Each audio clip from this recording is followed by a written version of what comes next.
Hello and welcome back to the Writer's Block, or if you're here for the first time, just welcome.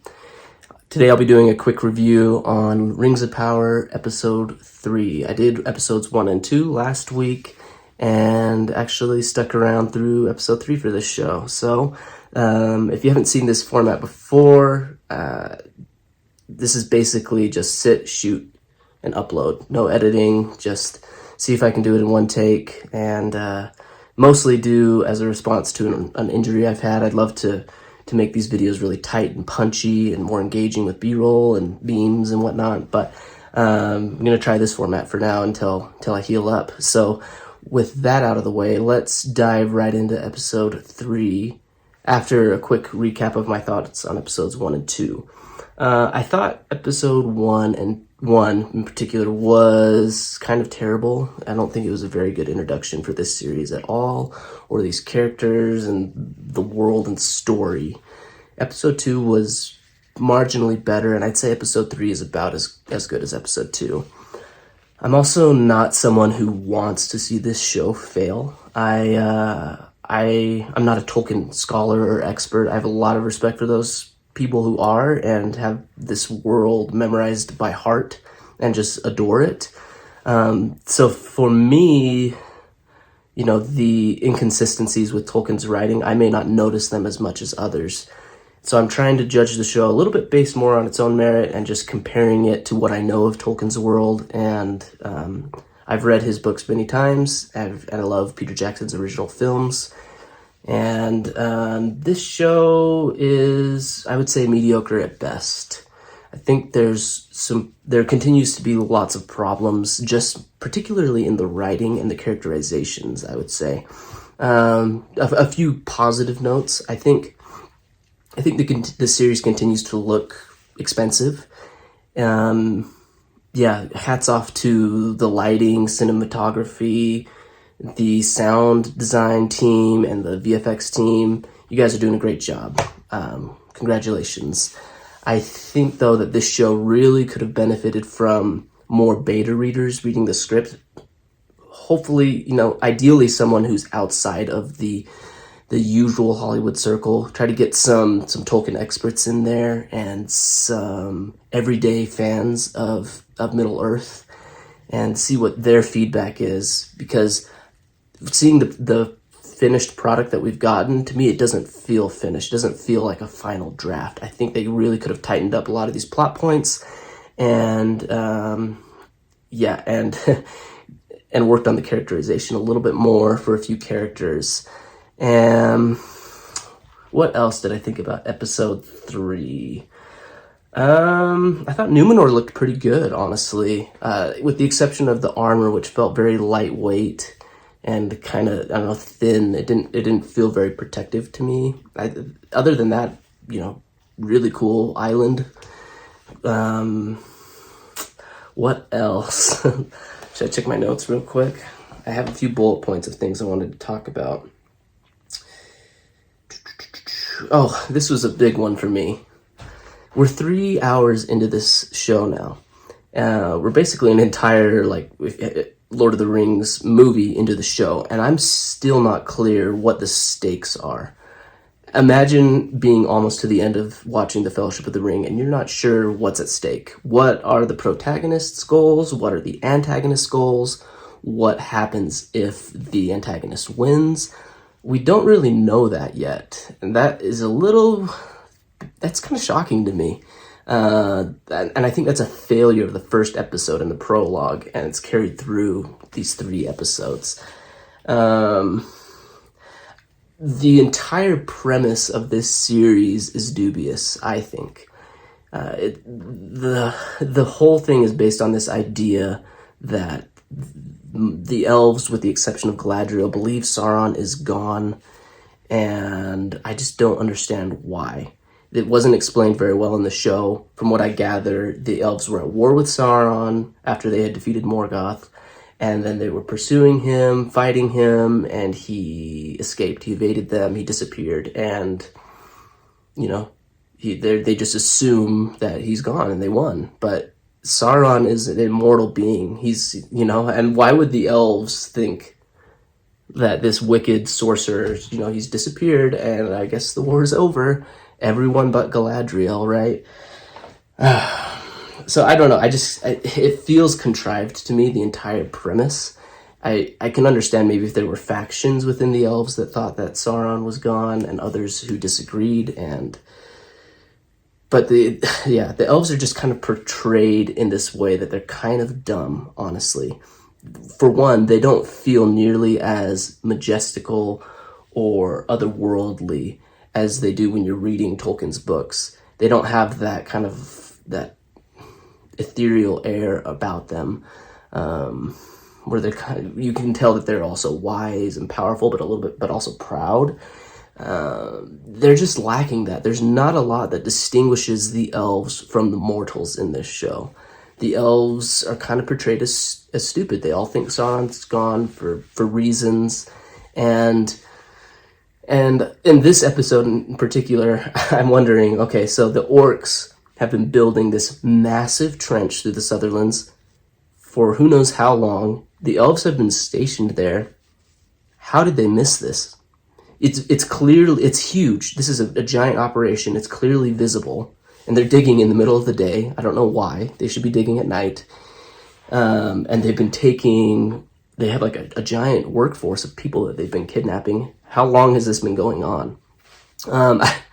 And how did the elves miss this? And it's funny because when Arondir actually like kind of wakes up in the trench, like his commander and his fellow soldiers are there, and it's like, wait, how did they get here? It's never addressed. They are just there. And I feel like another draft of this show, you might have had a cutscene that implied that those elves were in danger. Maybe you plant the seeds that something is going on a little bit earlier, but there's none of that in this show. It's just like, oh, look, massive trench that's been going for miles, and it's clearly visible. The orcs are digging in the middle of the day. And how did these elves miss that? And how did they get captured when they're an army of elves? I don't know. The show doesn't tell us. The show also just has... The show has a lot of work to do to make Galadriel more likable.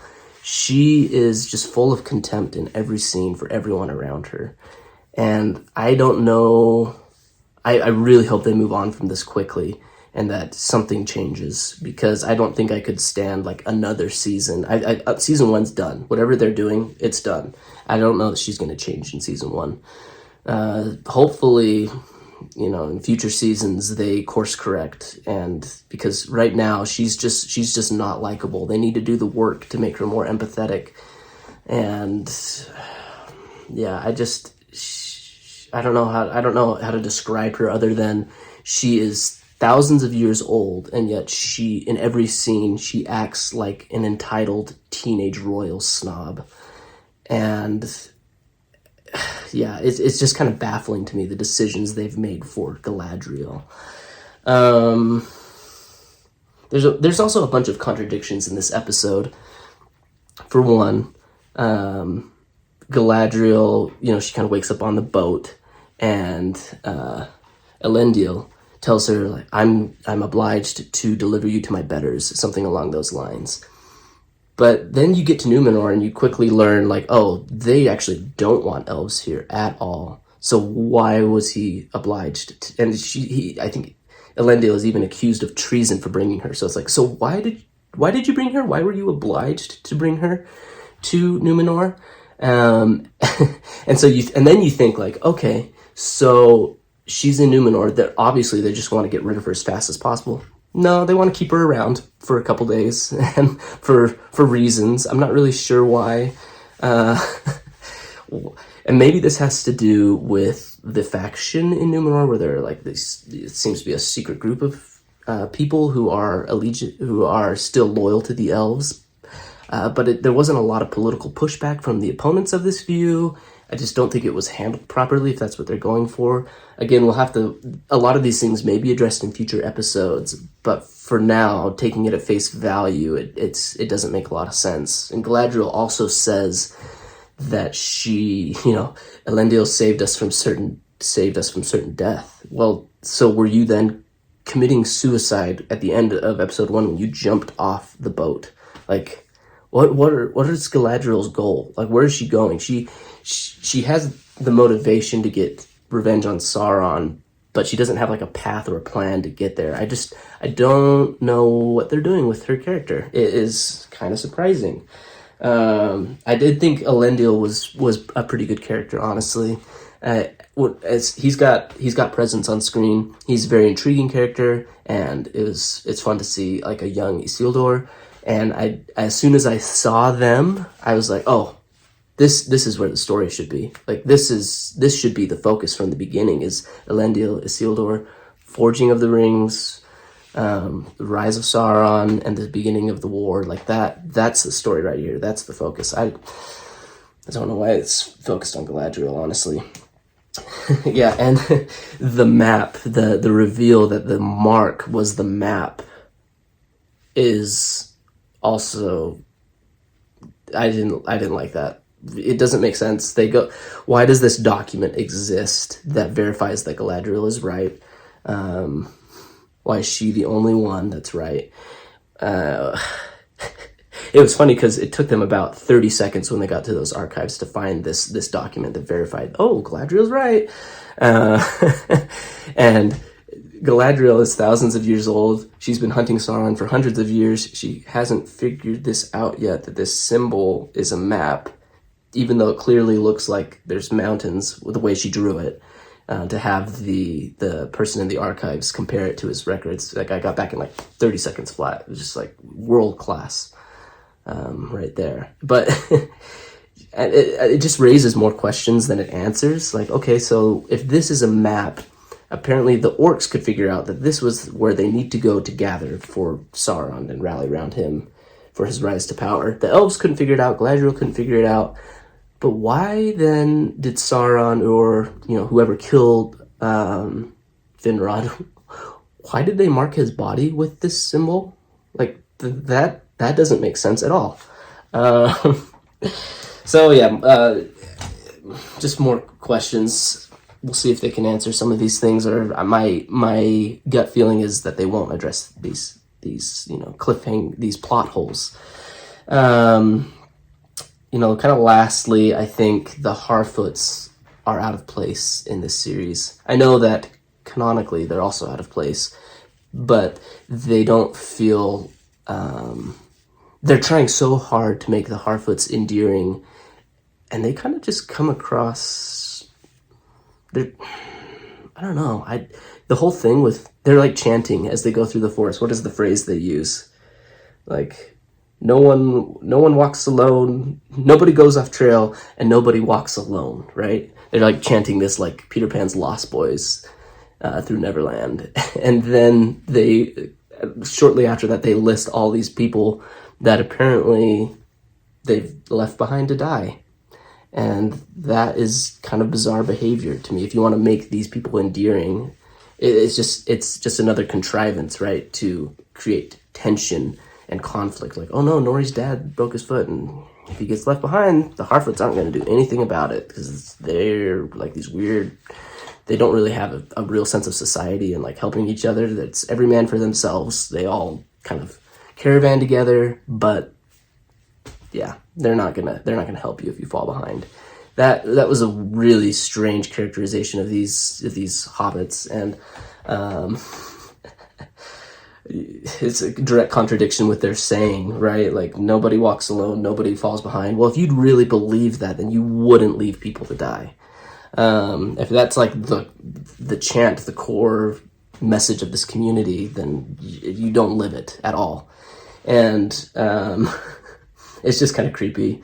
Honestly, if I had this thought and I was like, they're not going to do this, obviously, but this would be really a much better way to incorporate the Harfoots into the show. If I were running the show and I was given the mandate, like, all right, you got to have hobbits in the show, the way that I would do it then is I would show this storyline that we have of the hobbits and Harfoots, and then I would pull a Westworld and show you, like, oh, actually, like, this particular timeline is not taking place in the Second Age. This is early Third Age. This is much later. You thought it was all taking place together, but it's not. That's the reveal I would have gone for had I been given that mandate from the executives. Ultimately, this show is just a very expensive experiment to see whether or not a giant mega corporation like Amazon can buy its way into having a smash hit, an award-winning show, a beloved show. And so far, for me, the answer is probably not. I think these shows have to come out of a place of love and respect for the source material, and we'll see. Hopefully they can take the feedback. Like I said, I don't want the show to fail. I just have a high bar for Middle Earth, and I want to see more stories in this world, but I want them to be great. So yeah, thanks for watching. Sorry this went way longer than I thought it would, and I'll try in the future to keep it more concise. But thanks so much for watching, you guys. If you want to see more in the future, I invite you to subscribe. I hope to see you back here soon.